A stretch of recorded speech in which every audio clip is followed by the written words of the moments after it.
warahmatullahi wabarakatuh.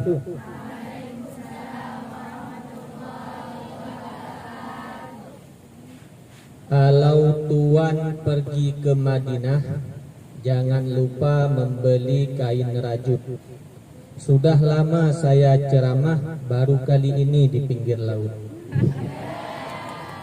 Masya Allah, tabarakallah.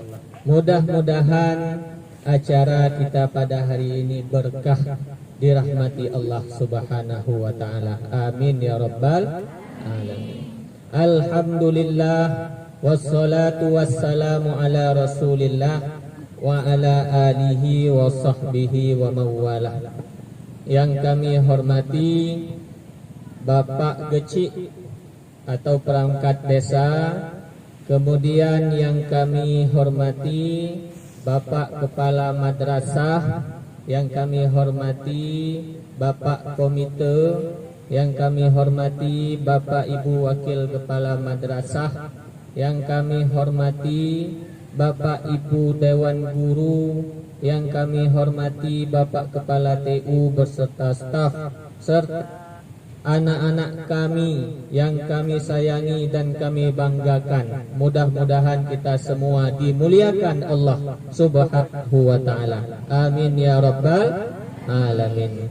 Semangat ya, semangat. Nyo lemah sebab galam kenang bumulut panas ya. Nah, menyoka kenang bumulut ka semangat. InsyaAllah, mudah-mudahan.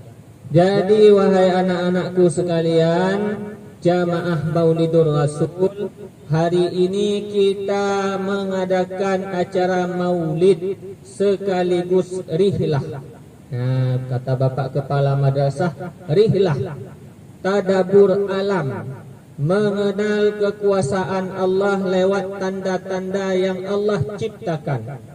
Mana tanda-tanda yang Allah ciptakan? Pohon, laut, langit, semua itu adalah tanda-tanda yang Allah ciptakan. Jadi kita mengenal Allah lewat tanda-tandanya. Nah, itu makanya dikatakan rihlah. Anak-anak kami hari ini mengadakan rihlah ke pinggir laut, ke pesisir pantai. Jika ingin rihlahnya lebih jauh lagi ke luar negeri, maka harus belajar bahasa. Bahasa itu jembatan ilmu. Kalau mau rihlah ke Mekah, belajar bahasa. Kalau mau rihlah ke Damaskus, belajar bahasa. Kalau mau rihlah ke Mesir, mau lihat bukit Tursina yang dinaiki oleh Musa, maka harus belajar bahasa. Kalau mau rihlah ke Maroko, ingin melihat di mana rumah ulama yang bernama Syekh Busiri, maka harus belajar bahasa. Maka bahasa dipelajari oleh orang-orang yang bisa membaca. Maka surat di dalam Quran yang pertama sekali dituliskan Iqra, bacalah. Nah, maka membaca ini penting. Subhanallah, hari ini kita telah berkumpul. Tadi sudah diberi sambutan oleh Bapak Kepala Madrasah. Nah, selamat datang kepada Bapak Oki Saputra. Jadi tahun 2019 saya ditugaskan mengajar di Man Tiga Birun, Man Kusangan. Nah, itu berdua, dua-duanya guru SKI. Bapak Evan Saputra, satu lagi Bapak Oki Maulana. Nah, tadi digabung dua-dua sama Bapak. Berarti Pak Evan sama Pak Oki digabung jadi Oki Saputra. Nah, nama saya Oki Maulana. Satu lagi Pak Evan Saputra. Beliau sedang tugas akhir S2 di Rusia. Insya Allah bulan 6 sudah kembali lagi ke madrasah. Ya, beliau lagi ambil S2 di Rusia. Nah, itu beliau lulusan Maroko. Nah, apa istimewanya Maroko? Ternyata di Maroko ada ulama yang bernama Syekh Busiri. Kenal? Kenal Syekh Busiri? Nah, Syekh Busiri ini siapa? Yang membuat, yang menulis syair burdah. salawat burdah. Pernah baca salawat burdah? Pasti pernah. Nah, Syekh Busiri ini diuji Allah dengan lumpuh, tak bisa bergerak, tak bisa berjalan. Yang hanya bisa beliau menulis. Maka ditulislah syair-syair. Nah, ditulis syair-syair. Tapi ketika beliau menulis, syairnya belum dikasih nama, belum diberi judul. Maka ketika beliau menulis itu, tertidurlah Syekh Busiri. Nah, di dalam tidurnya beliau didatangi oleh baginda Rasulullah sallallahu alaihi wasallam. Lalu dipakaikanlah kain burdah berwarna hijau ke Syekh Busiri. Maka terjagalah dia. Terkejut Syekh Busiri, tegak berdiri, sembuh dari lumpuhnya. Maka dinamakanlah salawat itu dengan nama salawat burdah. Pernah baca burdah? Nah, gimana salawat burdah? Coba rame-rame. Maulaya salli wa sallim daiman abadan ala habibika khairil khalqi kullimi. Lemah tak su. Coba yang besar sekali lagi. 1, 2, 3. Maulaya salli wa sallim daiman abadan ala habibika khairil. Alhamdulillah, Masya Allah, sudah tahu yang mana yang namanya salawat burdah. Nah, salawat burdah ini bentuk cintanya Syekh Busiri kepada Muhammad sallallahu alaihi wasallam. Maka bentuk cinta yang bisa kita lakukan, karena kita mungkin tak mampu menulis syair, kita tak mampu melaksanakan ibadah seperti ibadah para ulama, maka kita melaksanakan maulid. Nah, maulid ini sebagai bentuk syukur kepada Allah Subhanahu wa taala atas lahirnya seorang manusia yang istimewa, yang sempurna. Kenapa harus dirayakan? Kenapa harus disyukuri? Ketika lahir seorang bayi, sebagai bentuk syukur orang tua atas nikmat karunia Allah, maka disunatkan akikah. Ya, betul? Betul atau benar? Dua-dua ya. Nah, maka disunatkan akikah. Kalau lahirnya bayi laki-laki, maka sunat menyembelih 2 ekor kambing. Jika lahirnya bayi perempuan, maka boleh 1, bukan sunat 1. Kalau mau sembelih 2 boleh, sembelih 3 boleh, sembelih 4 boleh. Nah, jadi disunatkan akikah. Sunat akikah pada hari keberapa? Hari ke-1. Tak ada rezeki hari ke-1, hari ke-3. Tak ada rezeki hari ke-3, hari ke-7. Tak ada rezeki hari ke-7, hari ke-21. Tak ada rezeki hari ke-21. Jangan lihat kalender lagi.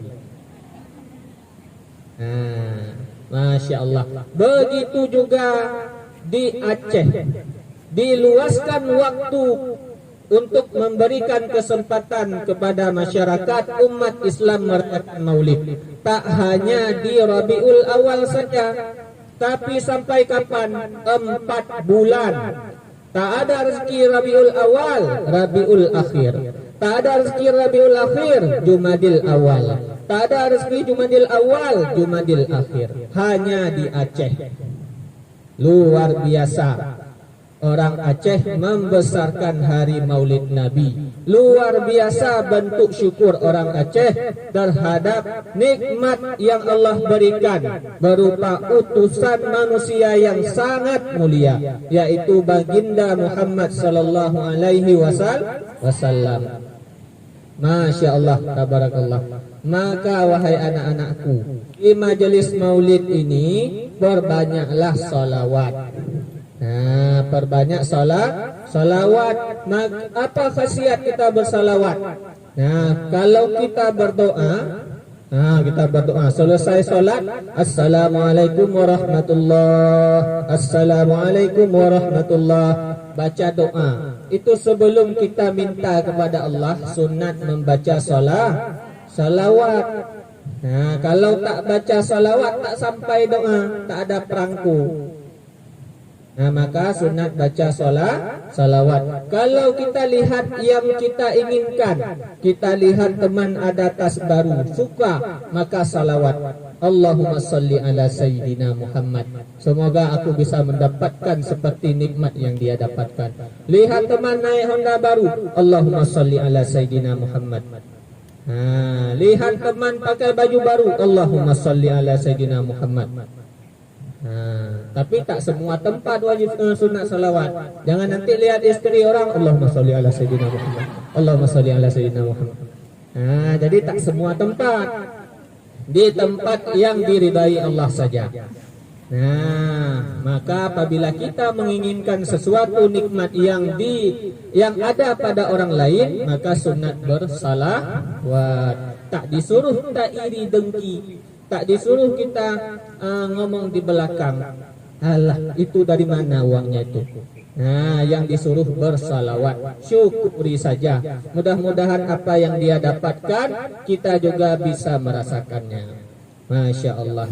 Maka wahai anak-anakku, maulid ini luar biasa khasiatnya, luar biasa hikmahnya. Karena tak ada manusia yang memberi syafaat di yaumil akhir kecuali Rasulullah sallallahu alaihi wasallam.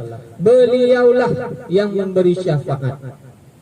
Rasulullah pernah ketika salat zuhur tersenyum. Bagaimana cara Rasulullah tersenyum? Nampak giginya, tapi tak bersuara. Nampak giginya. Lalu sahabat bertanya, kenapa engkau tersenyum ya Rasulullah? Tadi Jibril membisikkan sesuatu kepadaku. Apa yang dibisikkannya? Wahai Rasulullah, seluruh umatmu masuk syurga. Mudah-mudahan kita masuk golongan itu. Amin ya Rabbal Alamin. Ternyata boleh senyum dalam solat, tapi tak boleh bersuara. Ketika kita solat boleh senyum. Senyum atas hal-hal yang dibenarkan. Jangan nanti solat lihat cicak saja sudah ketawa. Lihat baju sudah ketawa, tulisan baju di belakang. Gencana yo. Masya Allah. Maka ketika solat ada aturan-aturan, ada hal-hal yang harus diperhatikan. Maka kalau kita ngaji, kalau biasanya kitab Masailal, ada syarat sah sembahyang, ada syarat sembahyang, ada rukun sembahyang, ada sunat dalam sembahyang, ada hal-hal yang makruh dalam sembahyang, ada hal-hal yang haram dalam sembahyang. Maka ini harus dipelajari, karena masa mempelajari ini adalah sebelum anak-anak balik. Masa usia kalianlah ini mempelajari hal-hal yang dirangkum dalam kitab Masailat. Dipelajari. Masya Allah. Kita ini umat terbaik. Nabi Musa pernah mendengar kabar dari Allah bahwa akan dilahirkan sesosok manusia yang sempurna. Ia adalah nabi terbaik dari seluruh nabi. Umatnya adalah umat terbaik dari seluruh umat. Maka Musa bertanya, siapakah itu ya Allah? Muhammad sallallahu alaihi wasallam. Maka Musa berkata, seandainya saja kenabianku bisa dicabut, izinkan aku menjadi umat Muhammad saja. Begitu luar biasanya orang dulu ingin menjadi bahagian dari umat Nabi Muhammad. Maka kita yang sudah masuk ke dalam golongan umat Muhammad harus bersyukur. Bagaimana cara bersyukur? Banyak-banyak salawat. Nah, kenapa harus banyak-banyak sholawat? Nah, analoginya begini. Semua punya WhatsApp? Punya. Ketika kita bersalawat, ini analogi. Nah, tapi yang Allah ciptakan lebih hebat. Ini kejadian yang kita alami saja. Ketika kita bersalawat, masuk notif, ting, masuk notif satu. Nah, maka ketika ada pesan baru, maka nama kita kan paling atas kalau di aplikasi WA. Nah, kemudian kita bersalawat lagi, masuk lagi notif, ting, sudah dua. Nah, kemudian bersalawat lagi, masuk lagi notif. Semakin banyak salawat, maka di aplikasi hari kiamat itu nama kita paling atas. Nah, nama kita di aplikasi syafaat, seandainya ada aplikasi, itu nama kita paling atas. Maka Rasulullah memanggil, mana fulan yang selama hidup di dunia sering menyebut namaku. Nah, dicari oleh Rasulullah. Dicari, diselamatkan. Nah, tapi syaratnya harus sholat. Jangan sholawat saja, sholat tak pernah. Nah, sama saja bohong. Nah, tapi tetap harus sholat. Masya Allah, tabarakallah. Hari ini kita berkumpul di pantai. Saya ada pakai ini sorban Palestina. Nah, Palestina, bentuk dukungan untuk saudara kita yang ada di Palestina. Bayangkan bagaimana hidup mereka. Tak bisa duduk di pinggir pantai seperti ini melaksanakan maulid. Kalau mau maulid, jangankan maulid, sholat saja harus sembunyi. Nah, sholat saja harus sembunyi. Coba bayangkan bagaimana perjuangan mereka mempertahankan akidah, mempertahankan agama. Begitu rupanya hidup di Palestina. Maka orang banyak mengatakan, terkutuklah Israel. Nah, itu juga salah. Tak boleh. Dia tak tahu sejarah kenapa dia mengutuk Israel. Israel itu dari mana bahasanya? Kenapa bisa diberi nama Israel? Nah, ternyata kalau kita buka di internet, buka Google, ketik bendera Israel, muncul bendera Israel. Warnanya apa? Biru dan putih. Nah, di atas ada garis, di bawah ada garis, di tengah ada simbol bintang segi enam. Garis di atas artinya Sungai Nil, Mesir. Garis di bawah Sungai Efrat, Irak. Maka mereka memberi batas negara Israel nanti akan terbentuk sebesar itu. Mulai dari batas Mesir sampai dengan Irak. Nah, lantas kenapa diberi nama Israel?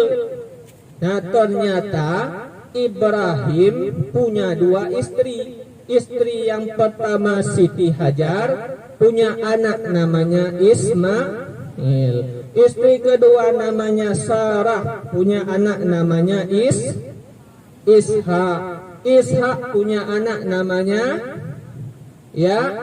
Yakub. Yakub ini punya dua nama.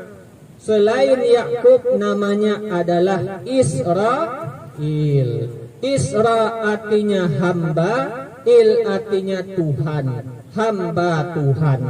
Maka kalau kita mengutuk Israel, hati-hati, berarti kita sudah mengutuk keturunan Nabi Yakub. Karena Bani Israel adalah anak cucu Nabi Israel, Yakub alaihi salam.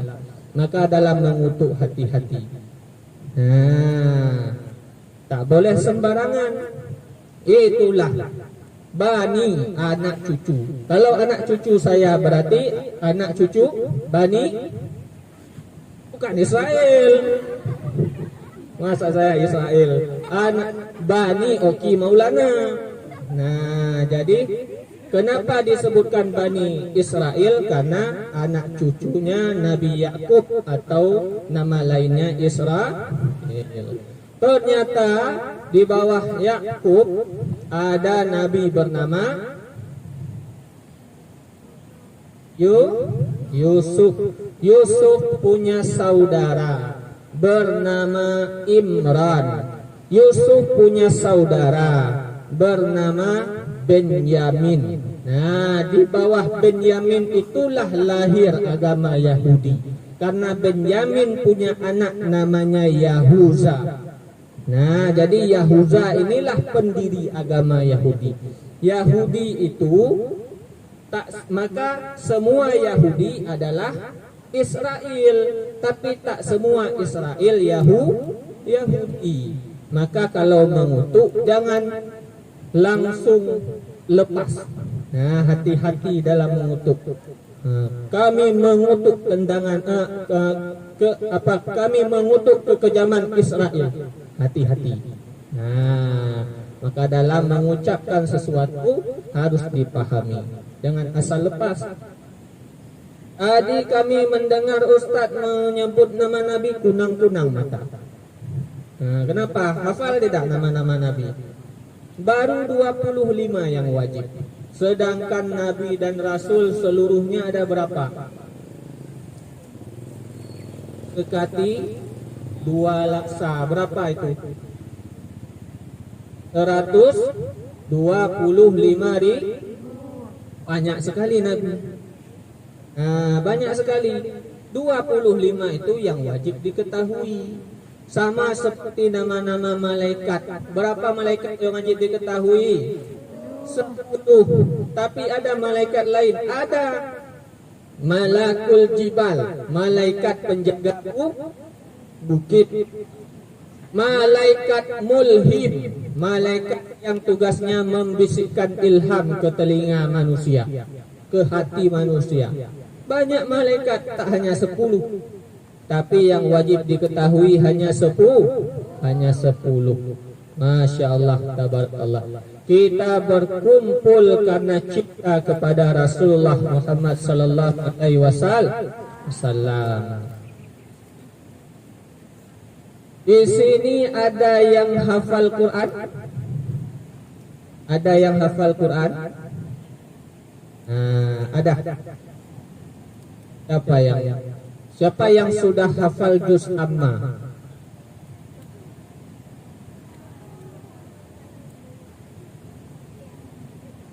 Juz amma. Hafal 1 juz 30. Ya, Masya Allah. Berarti anak-anak MSN juga ini hebat Pak Nasir.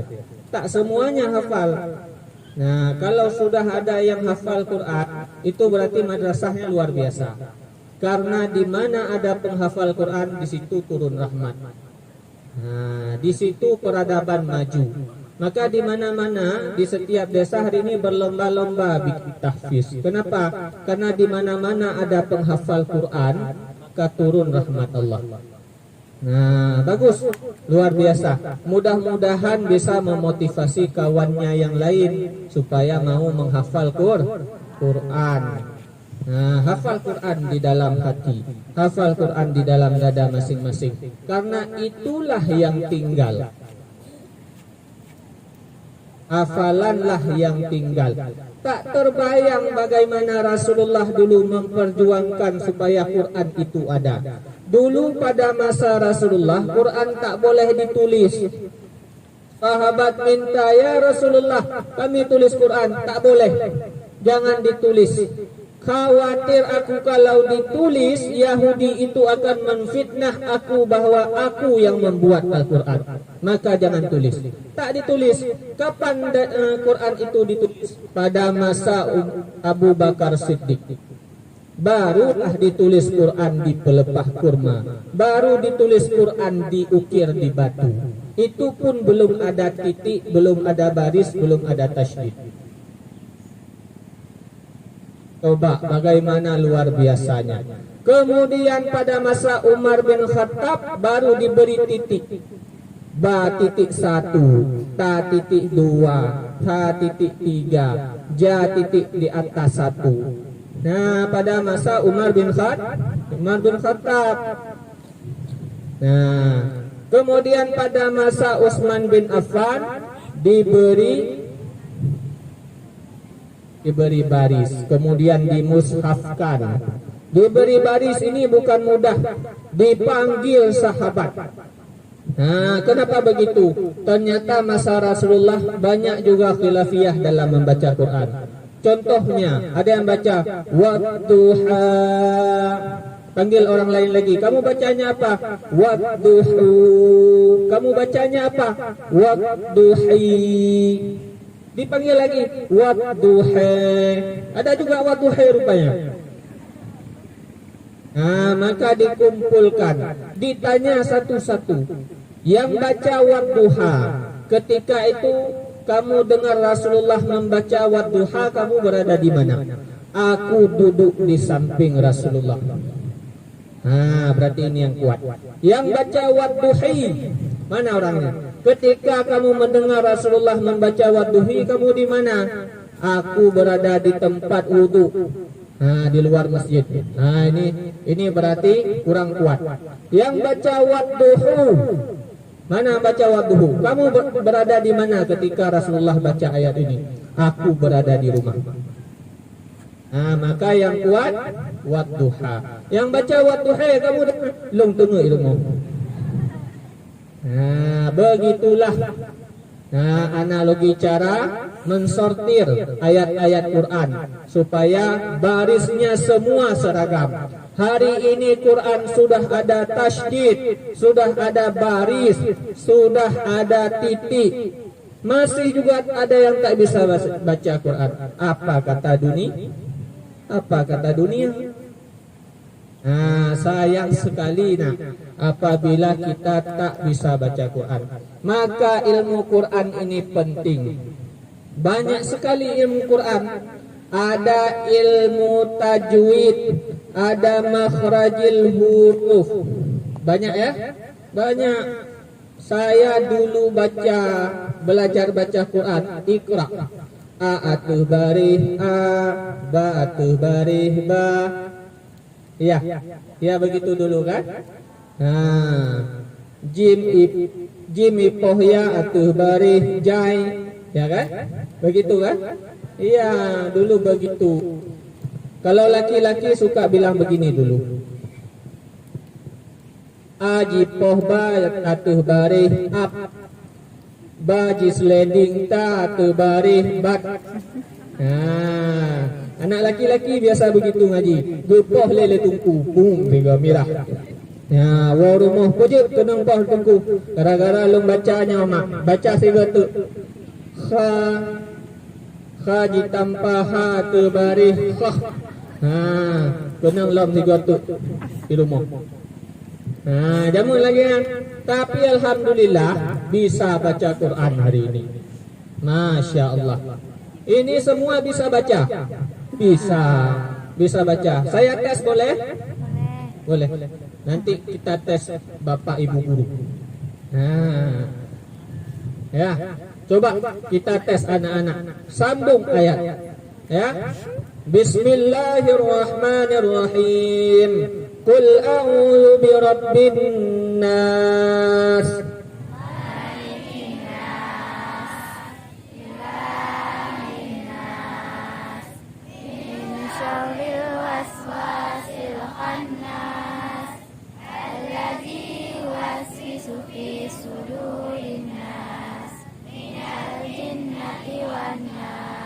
Hebat anak-anak. Nah, bisa. Kita tes Bapak Ibu guru. Tes. Lam yakunil ladina kafaru min ahlil kitab wal musyrikin munfakkina hatta ta'tiyahumul bayyinah. Bisa, dengarlah. Dengar, bisa. Luar biasa insan ini. Anak-anaknya hafal Quran, gurunya pun hafal Quran. Kepala sekolah apalagi. Ya Bapak ya. Nah, maka dengan adanya generasi penghafal Quran di madrasah, maka madrasah itu menjadi madrasah baldatun thayyibatun wa rabbun ghafur. Amin ya rabbal alamin. Luar biasa, harus bisa membaca. Apalagi baca bahasa Indonesia, bisa semua ya. Bisa. Anak-anak ini nggak usah diajarkan, karena kalau kita lihat periksa WA-nya ibu-ibu, dia mengetik itu tak lengkap, singkat. Dia chat kawan. Nah, ada kawan namanya. Siapa nama kawan? Bang Dola. Nah, mohon maaf kalau ada yang sama nama. Dia chat EIPA lagi apa? Nah, dibalas sama Bang Dola. GIMKN, apa bacanya? Lagi makan. Nah, dibalas lagi. GIMKNPA lagi makan apa? Dibalas lagi. GIMKN BTRG lagi makan bohtrung. Nah, tak lengkap saja bisa anak-anak kita baca, apalagi lengkap. Masya Allah. Maka anak-anak ini cerdas luar biasa. Kata Pak Presiden, kita ini panen generasi emas tahun 2045. Kenapa? Karena generasi inilah nanti yang akan memimpin bangsa. Siap memimpin bangsa Indonesia? Siap memajukan bangsa Indonesia? Yang besar. Siap memajukan agama Islam? Takbir. Nah, luar biasa semangatnya. Nah, nanti ini yang kecil ini jadi camat nih. Nah, jadi camat. Nah, ada yang jadi bapak menteri di sini. Amin ya rabbal. Nah, ada yang jadi istri Pak Geci. Ya, Masya Allah, tabarakallah. Maka anak-anakku, kita mulai dari sekarang itu mengukir cita-cita. Hari ini kita mempersiapkan diri. Kita persiapkan diri hari ini supaya nanti kita layak menjadi orang yang dipandang sukses. Nah, tak semuanya anak-anak ini jadi dokter. Maka ada anak-anak kami, ini perlu dipahami. Ada di kelas anak yang besok jadi atlet, maka dia tak perlu terlalu tahu masalah geografi. Ada anak-anak kami besok dia jadi pemimpin, jadi presiden, maka dia tak perlu tahu pelajaran seni. Nah, meskipun harus ada dasar. Bek menyanyi pi hanjut. Ini sudah kelas berapa nih? Sudah kelas berapa? Nah, ada di man saya, nggak ada di tempat lain. Sudah besar, disuruh maju ke depan, coba nyanyi. Balonku ada 5. Nah, maka seni juga perlu, walaupun hanya dasar. Yang ingin saya katakan, semua generasi ini beda-beda profesi nantinya. Maka kita kembangkan profesi yang sudah ada. Skill yang sudah ada nampak di anak-anak kita. Nah, Masya Allah, tabarakallah. Maka wahai anak-anakku, kalau kita mau sukses, apa kriterianya? Yang pertama, ikhtiar. Berusaha.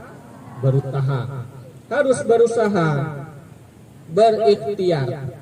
Berusaha.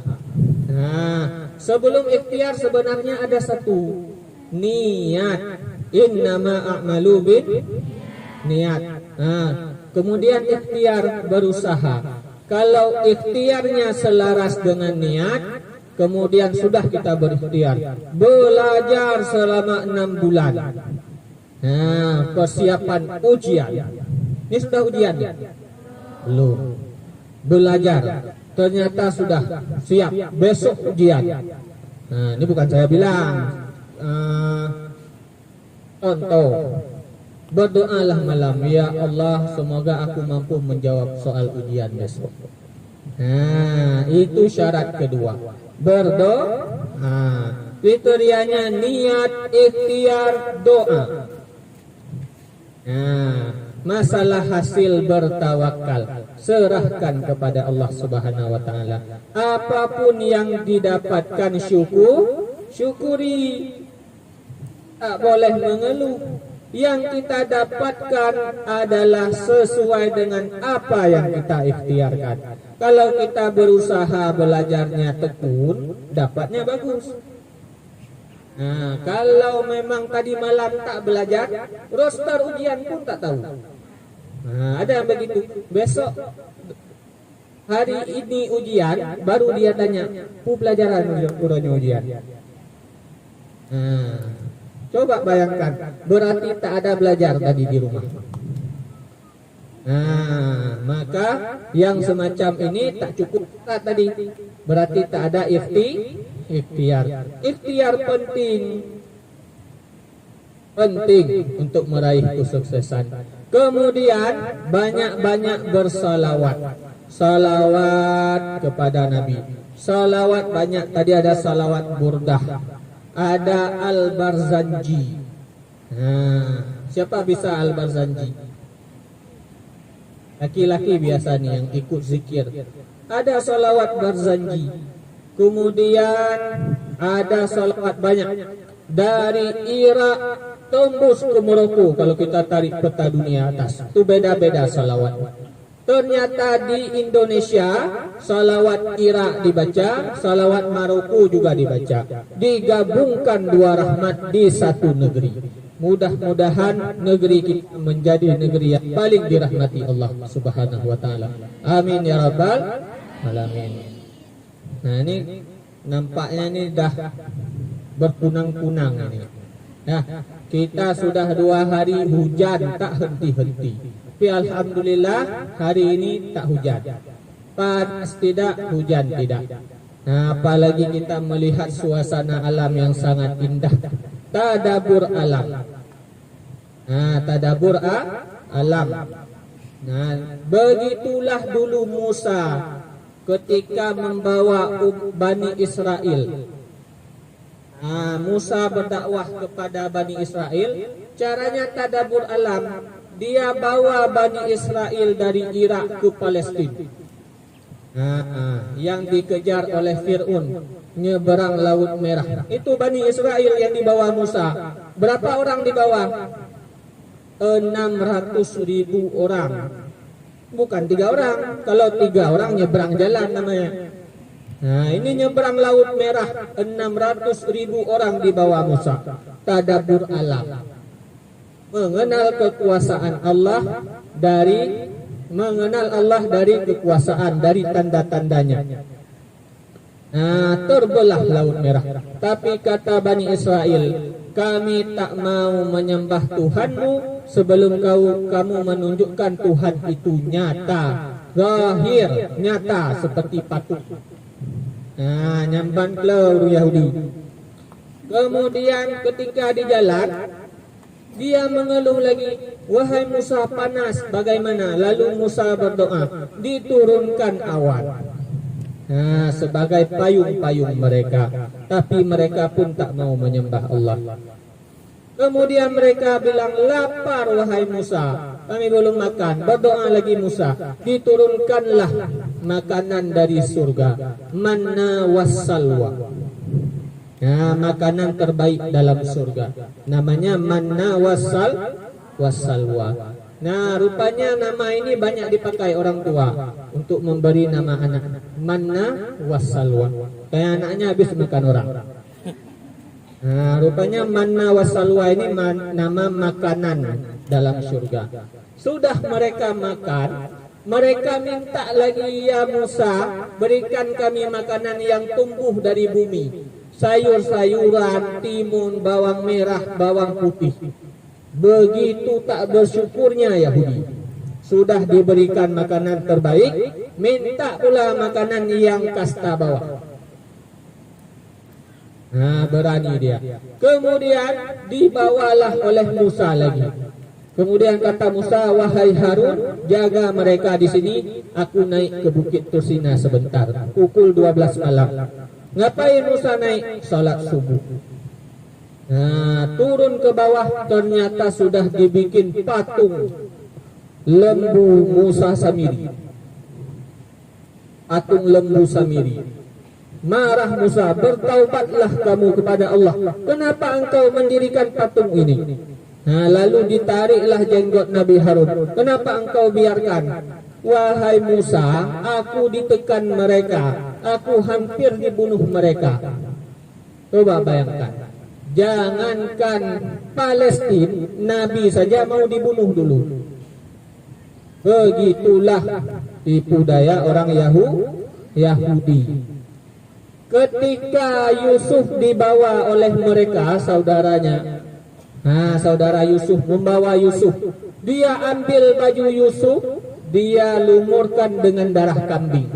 Dia bawa ke ayahnya, wahai ayah, Yusuf sudah dimakan serigala. Siapa nama ayah Yusuf? Nabi ya. Wahai ayah, Yusuf sudah dimakan serigala. Begitulah tipu daya Yahudi. Maka wajar mereka bisa menipu PBB. Maka itu baru PBB ditipu. Jangankan PBB, Nabi saja ditipu. Nah, maka kalau kita baca Quran, itu kita tahu jelas bagaimana watak Yahudi. Kalau ada yang ngomong sudah gencatan senjata, sudah ada perjanjian macam-macam, tak mungkin bangsa Israel melanggar. Coba baca Quran, wataknya gimana? Nah, maka wahai anak-anakku, kalau kita bisa membaca, kita tahu banyak ilmu. Kita baca Quran, kita tahu banyak ilmu sejarah. Quran itu bukan buatan Nabi. Kalau seandainya Quran itu buatan Nabi, maka nama surat dalam Quran dibuat surat Aminah, surat Khadijah, surat Aisyah, surat Fatimah. Tapi tak ada nama itu di dalam Quran, dalam surat. Yang ada surat Maryam, yang ada surat Imran, datuknya. Tak ada surat Fatimah di dalam Quran. Nah, menandakan bahwa Quran itu bukan karya Nabi, bukan buatan Nabi. Wahyu sendiri yang turun. Nah, begitulah perjuangan Rasulullah dulu. Nah, apalagi yang diberikan ketika Rasulullah melaksanakan Fathu Mekah. Apa Fathu Mekah? Pembebasan kota Mekah. Selesai dibebaskan, lalu Rasulullah rapat bersama sahabat. Duduk bersama sahabat. Bagaimana cara memanggil orang sholat? Belum ada azan. Sahabat maka memberi ide. Ya Rasulullah, kita panggil orang sholat dengan cara meniup trompet. Kemudian sahabat lain lagi bangun. Ya Rasulullah, kita panggil orang salat dengan cara memukul beduk. Kemudian bangun lagi. Ya Rasulullah, kita panggil orang salat dengan cara membakar api besar-besar. Maka rapatlah di situ, disetujuilah oleh Rasulullah, sepakat memanggil orang salat dengan cara memukul beduk.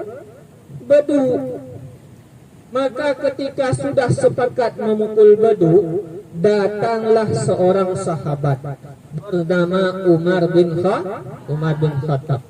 Wahai Rasulullah, aku tadi malam bermimpi melaksanakan sholat jamaah. Tapi sebelum itu ada orang yang mengumandangkan sesuatu. Apa yang dia baca? Maka dia bacalah lafal azan. Allahu Akbar, Allahu Akbar, sampai habis dia baca. Maka ditetapkanlah lafaz yang dibaca oleh Umar bin Khattab sebagai alat untuk memanggil orang sholat. Azan. Maka ada daerah yang memakai dua-duanya. Karena tadi sudah ditetapkan beduk, maka beduk dulu. Selesai pukul beduk, baru azan. Kenapa begitu? Karena Rasulullah pernah menetapkan beduk. Masya Allah, tabarakallah. Di tempat kita tak pakai beduk. Kenapa? Karena menurut ulama kita, beduk sudah mensoh ketika Rasulullah menetapkan azan. Masya Allah. Begitulah perjuangan Rasulullah dulu. Maka kita patut bersyukur kita hari ini bisa azan. Bisa azan. Ada yang tak bisa azan? Semua bisa azan ya. Masya Allah. Harus bisa azan. Ketika nanti punya anak, lahir anak, sunat azan di telinga kanan, iqamah telinga kiri. Bagaimana cara azannya? Harus lembut. Allahu Akbar, Allahu Akbar. Begitu. Jangan seperti azan di masjid di telinga bayi. Allahu Akbar, Allahu Akbar. Harus semangat. Nah, cara azannya harus beda. Nah, harus bisa azan. Bisa azannya? Bisa, insyaallah. Nah, maka azan ini penting. Begitu perjuangan Rasulullah. Ketika itu Rasulullah naik ke atas mimbar di depan sahabat. Lalu kata Rasulullah, aku melihat telaga Haud. Apa itu ya Rasulullah? Sebuah telaga yang apabila kita minum maka tak akan haus selama-lamanya. Sahabat pun heran, di mana telaga Haud itu? Sedangkan di depan Rasulullah adalah kami. Lalu Rasulullah melanjutkan, mereka ramai yang minum di sana. Sahabat bertanya lagi, siapa itu ya Rasulullah? Ikhwani. Bertambahlah penasaran sahabat. Apakah kami ada di sana ya Rasulullah? Tak ada. Kalian bukan ikhwani. Kalian semua ashabi. Yang minum di telaga Haud ini adalah ikhwani. Siapa mereka? Mereka beriman kepadaku walaupun tak pernah melihat aku. Mudah-mudahan kita masuk golongan itu. Amin ya rabbal alamin. Maka sudah dipersiapkan hadiah untuk kita oleh Rasulullah. 1400 tahun yang lalu Rasulullah sudah ingat dengan kita, meskipun beliau belum pernah melihat kita. Maka dengan bentuk seperti inilah kita membalas cintanya Nabi. Kita buat maulid. Buat maulid, tak buat maulid, begitu pelik hidup ini. Sedangkan anak-anak ini sudah tahu bikin happy anniversary. 1 month, 1 bulan anniversary. 2 month, 2 bulan. 3 month, 3 bulan. 4 bulan, 4 bulan lagi, lemon. Kalau happy anniversary saja kita buat, maka apalagi maulid lebih utama harus dibuat. Nah, Masya Allah. Pernah buat acara ulang tahun? Pernah? Apa yang harus dipersiapkan untuk acara ulang tahun? Kue. Kemudian apa lagi? Balon. Kemudian apa lagi? Lilin. Ya, yang kita lihat biasa. Kemudian apa lagi? Hah? Kado.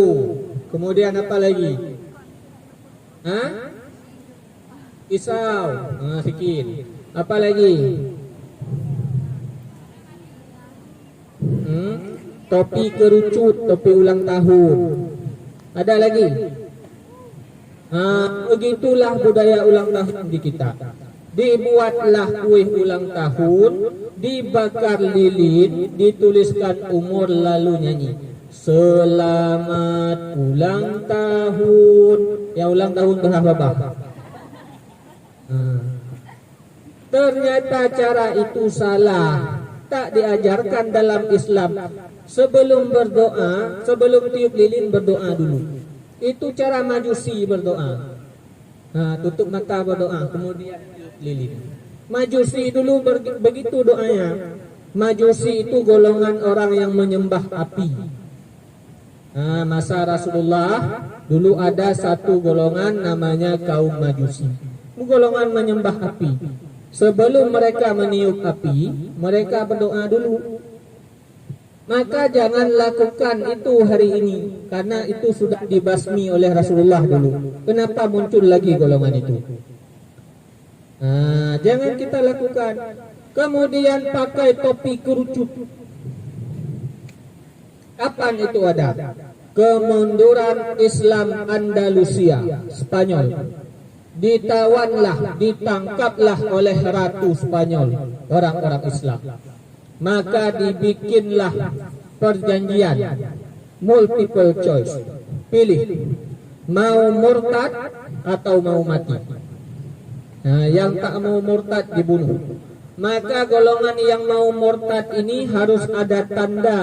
Apa tandanya? Dibikinlah topi kerucut. Nama kaumnya kurcaci. Kenapa kurcaci pakai topi kerucut? Orang murtad. Topi kerucut itu membudakkan orang Islam yang sudah murtad. Maka logo kurcaci itu orang yang disuruh-suruh tanpa gaji. Itulah, maka tak boleh kita pakaikan ke anak ulang tahun. Kalau kita pakaikan topi murtad itu apa jadinya? Maka jangan heran anak-anak nanti bersikapnya, anak saya Ustadz bandel sekali. Caranya ketika kita didik salah ternyata. Kita tak tahu sejarah penciptanya itu dari mana. Rupanya topi murtad yang dibuat Ratu Spanyol. Masya Allah. Maka yang buat ulang tahun seperti ini, besok-besok jangan lagi.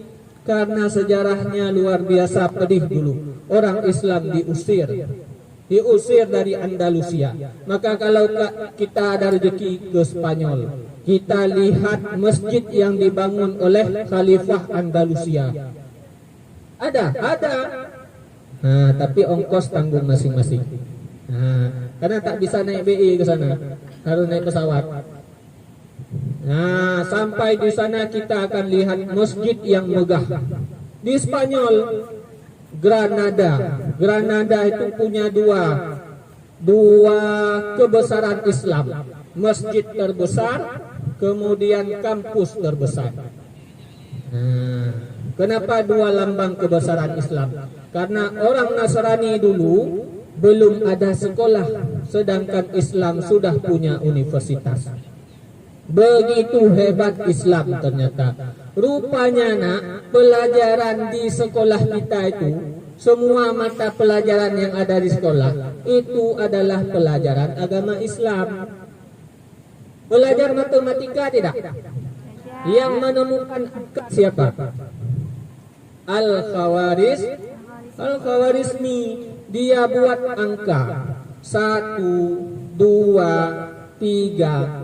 Itu bentuk angkanya dihitung dari jumlah sudut. Angka 1, 1 sudutnya. Angka 2, 2 sudutnya. Angka 3 ada 3 sudutnya. Begitu Al-Khawarizmi membuat angka. Itu angka Khawarizmi itu dipakai dalam ilmu matematika. Di buku pelajaran kita itu Khawarizmi.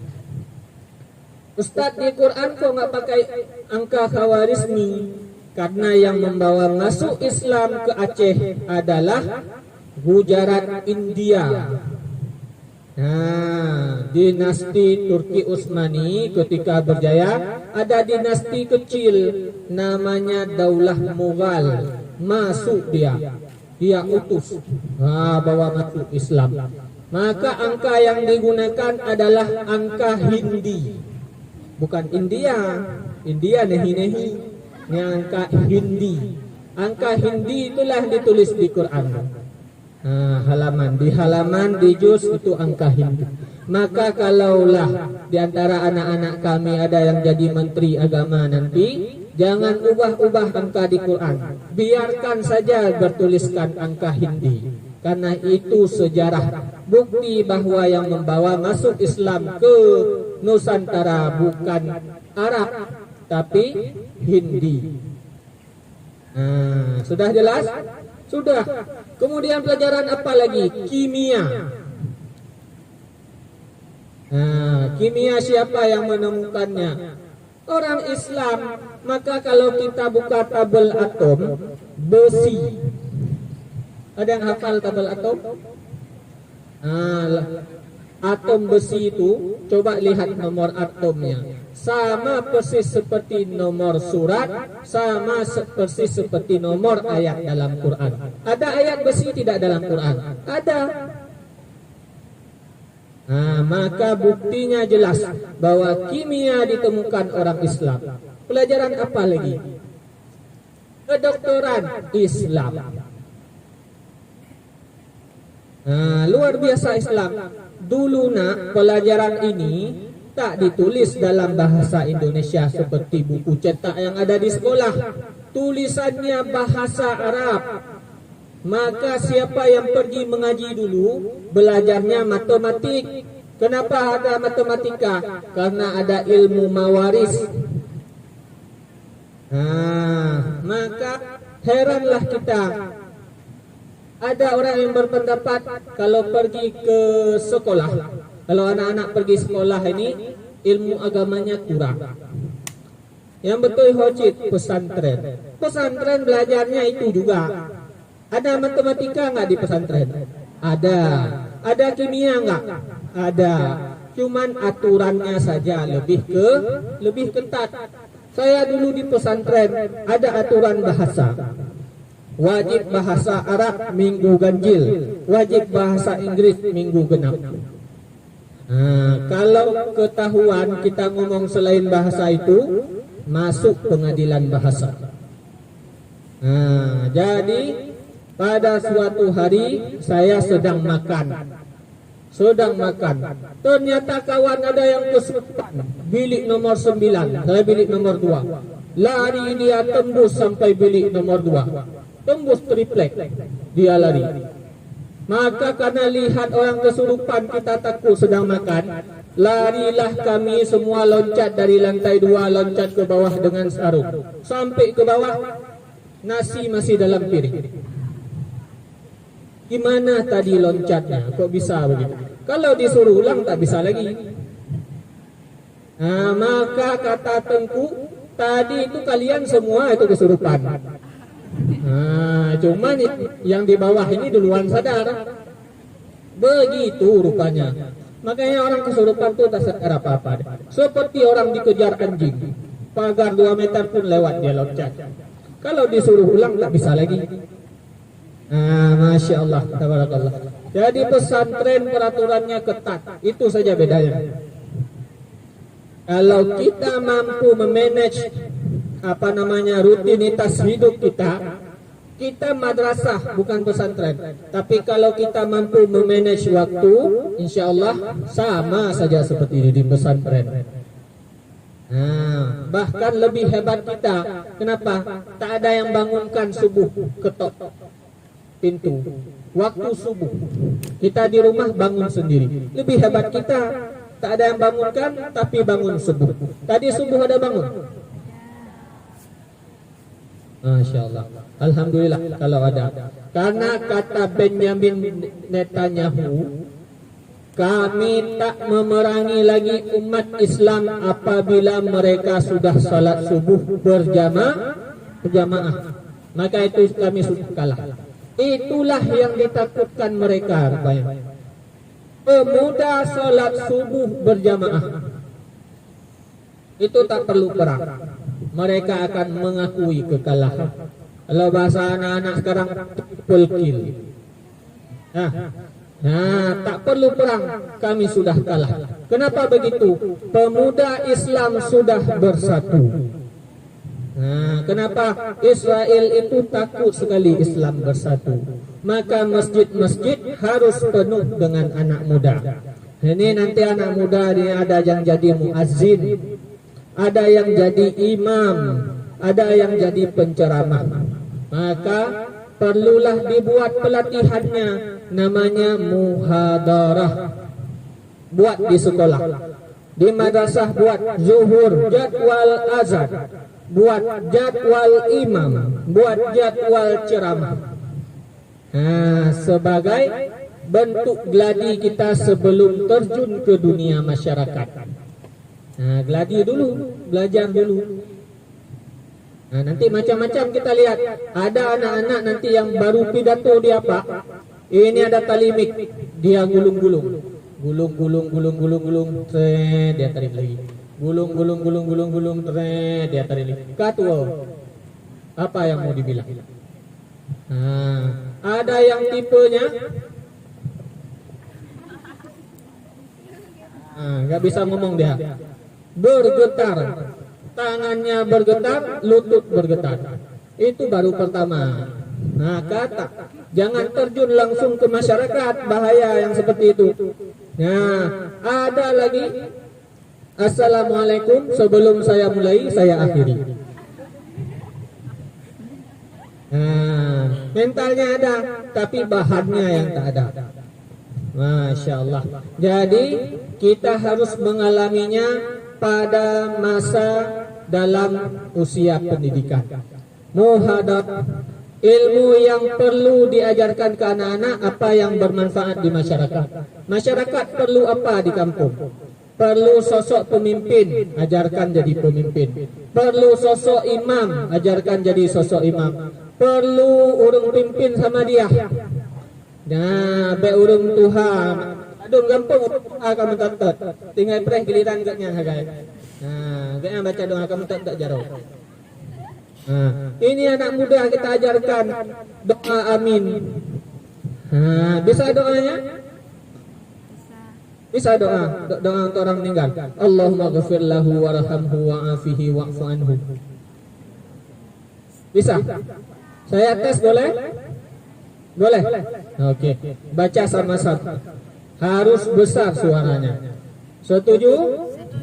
Oke. 1, 2, 3. Allahumma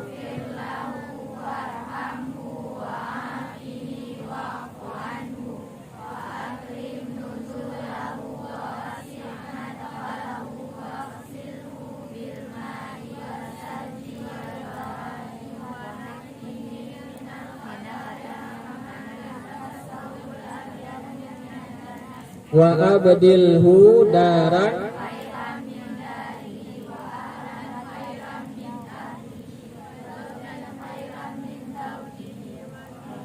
fitnatal, besar suara perempuan. Takut kita 10 tahun ke depan ini pula jadi imam.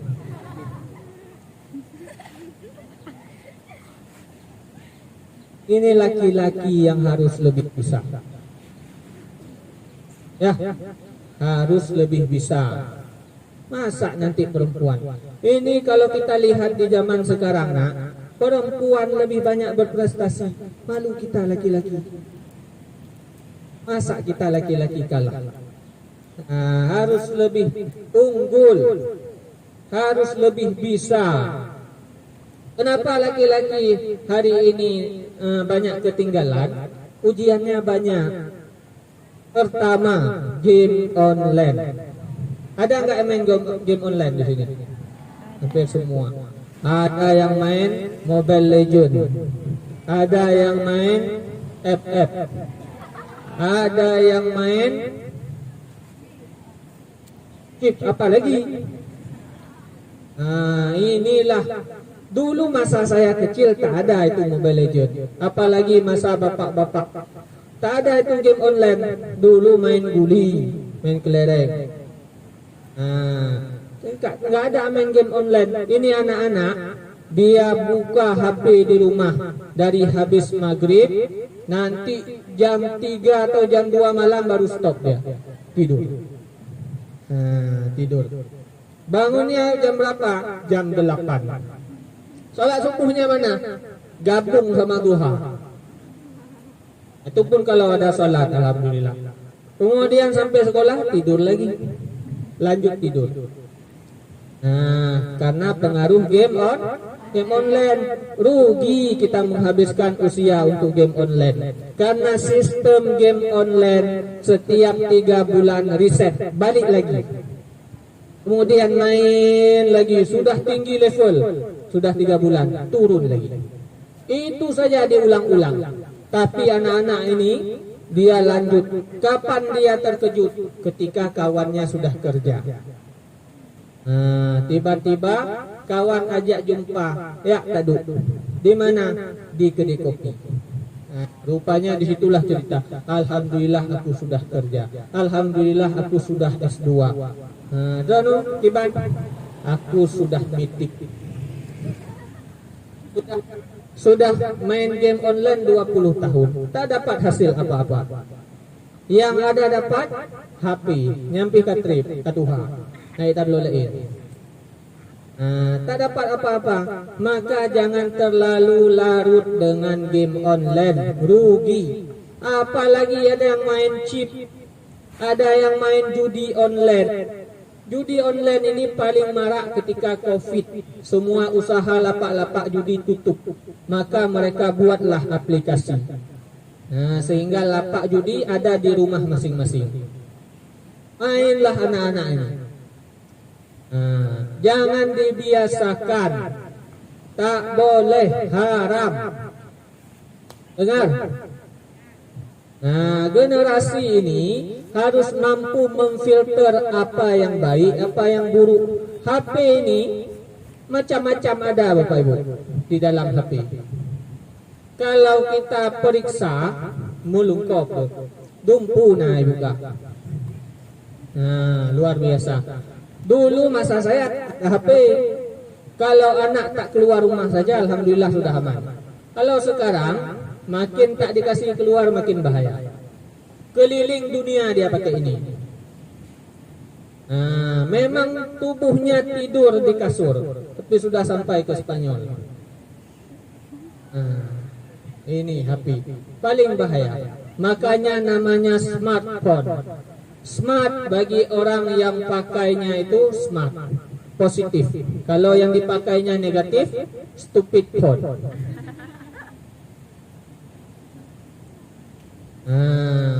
Pengguna, jangan terlarut dengan ini nak. Generasi muda sekarang kalau duduk-duduk di kafe itu nggak ada lagi yang ngobrol dengan kawannya, semua sibuk dengan HP. HP ini membuat orang jauh menjadi dekat, orang dekat menjadi jauh. Dia ngobrol sama kawannya yang ada di seberang laut sana lewat HP. Kawan di samping dia tak ngobrol lagi. Maka jangan terlalu larut dengan HP. Tak pakai pun salah, ketinggalan zaman. Mana ketinggalan zaman? Waktu disuruh coba hidupin HP, tak tahu cara hidupin. Sama seperti anak-anak ujian Bapak Ibu pakai komputer. Duduklah depan komputer. Bu, saya sudah selesai. Coba matikan. Itu cara pulen. IPK cabut ujucok. Learn aja. Mandum learn. Itu salah juga. Masa cara hidupin, cara matikan tak tahu. Harus bisa. Menggunakan HP ini harus bisa. Tapi diatasi. Tapi digunakan yang positif saja. Yang negatif buang jauh-jauh. Jangan pakai. Tapi luar biasa, survei bulan lalu Indonesia tertinggi se-Asia Tenggara orang yang main judi online. Berapa persen? 93%. Itu luar biasa, tinggi sekali itu. Bahkan yang buat saja Laos saja yang buat aplikasi tak setinggi itu. Kenapa Indonesia bisa setinggi itu? Rupanya judinya tak dibatasi umur. Mulai dari anak baru lahir sampai orang tua bisa main. Di negara orang dibatasi. Kalau kita ke toko HP, ini di Thailand, kalau kita ke toko HP, mau beli HP kah? HP apa? HP iPhone. Mana kakak? Diminta kakak, dilihat. Mana nama kamu? Usianya berapa ini sudah? Kalau belum usianya 12 tahun, tak boleh.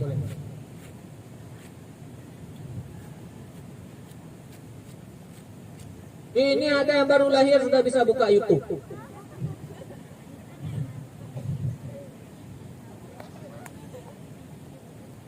Ada itu Bapak Ibu, anak belum lahir orang tuanya sudah menyiapkan seperangkat alat elektronik, bukan seperangkat alat sholat, alat elektronik. HP sudah disiapkan untuk anaknya, komputer sudah disiapkan, macam-macam sudah disiapkan. Anak belum lahir, maka ketika lahir jadilah anak online.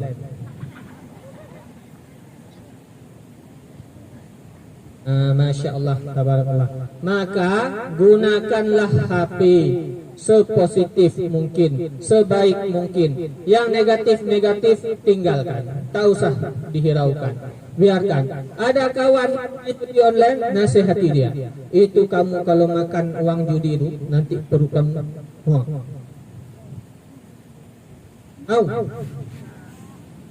maka jangan main judi online. Main game juga jangan lagi. Untuk apa? Gunanya apa? Main game online untuk apa itu? Hiburan main game online. Duduk dengan layar HP itu. Saya pernah ke kedai kopi. Pulang ceramah dari Samalanga. Hampirlah ke kedai kopi Mata. Duduk anak-anak tu satu kelompok dia main HP pakai headset. Wah, ni HP-nya bukan 30 cm, 5 cm dia. Main HP. Ngobrol dia pakai headset. Bahasanya luar negeri sekali. Bahasa Aceh tapi meluar negeri bacot. Ya ngomong dia. Main. Tak tahu dunia sekelilingnya sedang terjadi apa. Ini seandainya, sekiranya terjadi gempa waktu itu, dialah tinggal sendiri dalam kedai kopi itu. Tak sadar dia, larut dalam gamenya.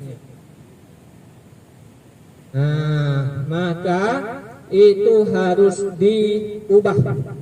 Main game online bukan hiburan.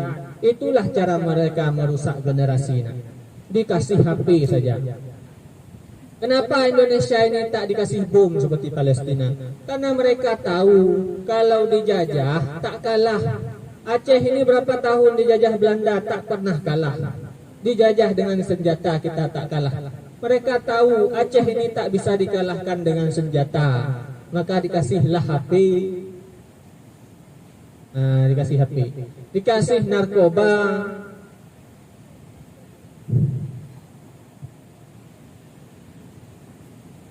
Maka ada anak-anak masih SD sudah hisap rokok. Masih SD. Kemarin tahun lalu ada guru Aceh Timur. Ini anak SD. Dia bikin razia tu di laci anak-anak dapat bola lampu. Bola lampu. Dipakai untuk isap minuman rasa-rasa itu.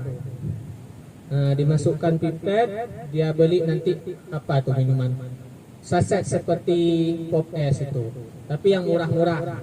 Dimasukkan ke dalam bola lampu, masukkan pipet, dibakar bawahnya. Nyambut anak SD. Waktu taman guru pelajaran tengut, tubik guru isap lagi. Jadi kepalanya uleh hanahu, yang nahu bola lampu hayo.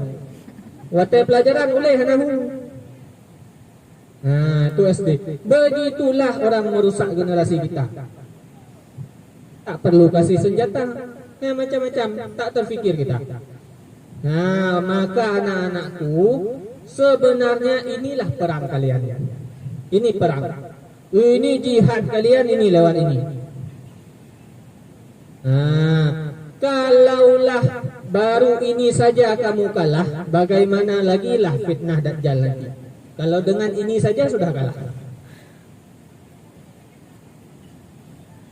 Maka hati-hati.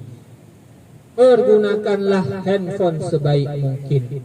Jangan juga ditinggalkan, nanti ketinggalan zaman. Nah, nanti tiba-tiba kayak waktu COVID kemarin itu, belajarnya via online. Ya, ada pakai video call, pakai Zoom meeting. Nah, duduk di rumah belajar depan layar. Nah, itu positif, tak apa-apa. Itu pun kalau iya dia duduk. Kadang ada yang taruh foto. Nah, taruh foto di depan. Orangnya pergi entah kemana. Dilihat sama ibu, ini simpulan ini kenapa matanya tak berkedip-kedip? Udah 2 jam lebih ibu mengajar tak berkedip dia. Duduk tegak melotot matanya. Rupanya foto, orangnya tak ada lagi. Masya Allah. Tapi di mana ini di MSN ini tak ada. Ya, anak insan ini baik-baik. Mudah-mudahan jadi generasi penerus bangsa yang sukses. Mudah-mudahan bisa memajukan bangsa Indonesia menjadi bangsa yang maju, beradab, bermartabat, berakhlakul karimah. Mungkin itu saja yang dapat saya sampaikan. Mudah-mudahan bermanfaat. Nah, sebelum kita tutup, kita berdoa terlebih dahulu. Angkat tangannya, kita berdoa. Khususnya untuk saudara kita yang ada di Palestina. A'udzu billahi minasyaitonir rajim. Bismillahirrahmanirrahim. Alhamdulillahi rabbil alamin wassalatu wassalamu ala sayyidina Muhammad wa ala alihi wa sahbihi ajmain. Allahumma ahsin akibatana fil umuri kulliha wajirna min khizyid dunya wa azabil akhirah. Allahumma ahyina bil iman wa amitna bil iman wa ahsyurna bil iman wa adkhilna al jannata ma'al iman. Allahumma ghafir lana dhunubana wa liwalidayna warhamhuma kama rabbayana saghira wa li jami'il muslimina wal muslimat bi rahmatika ya rabbal alamin. Allahumma izzal islam wal muslimin. Allahumma izzal islam wal muslimin. Allahumma izzal islam wal muslimin wa adilla syirka wal musyrikin wa dammir a'da'ad-din. Allahumma ansuril ikhwanal muslimina fi Filistin bi rahmatika ya rabbal alamin. Rabbana hab lana min azwajina wa dhurriyyatina qurrata a'yunin waj'alna lil muttaqina imama. Rabbana zalamna anfusana wa illam taghfir lana wa tarhamna lanakunanna minal khasirin. Rabbana atina fid dunya hasanatan wa fil akhirati hasanatan wa qina adzabannar. Rabbana taqabbal du'a innaka antas sami'un alim wa tub 'alaina ya rabbi maulana innaka antat tawwabur rahim. Wa sallallahu wa sallama ala sayyidina Muhammad wa ala alihi wa sahbihi ajma'in. Walhamdulillahi rabbil alamin. Wallahu muwaffiq ila aqwamit thariq. Wassalamu alaikum warahmatullahi wabarakatuh.